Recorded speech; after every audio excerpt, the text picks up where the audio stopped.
కళ్యాణ్ గారు నేర్పిన సంస్కృతి అంటే తగ్గాలి, మనం తగ్గాలి, తగ్గుదాం. కానీ మేము ఎదురు తిరగాల్సి వస్తే మాత్రం నిజంగా తట్టుకోలేరు బాస్, తట్టుకోలేరు. అది గుర్తుంచుకోండి.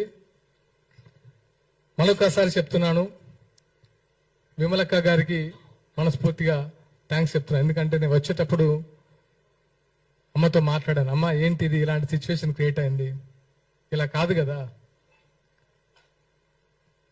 తెలంగాణలో మీరందరూ మాకు ఒక మార్గదర్శకులు, మీరే ఇలా మాట్లాడితే మేవన్నీ మార్గదర్శకంగా తీసుకోవాలి అని అడిగాను.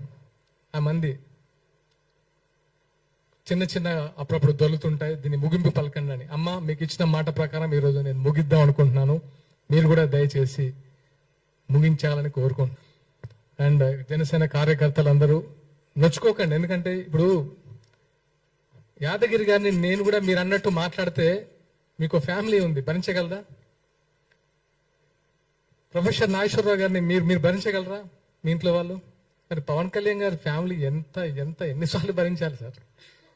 ఎంతమంది భరించాలి? అక్కడ ఏపీలో వాళ్ళైతే నోరు పెట్టాలని తెలిసిందేగా.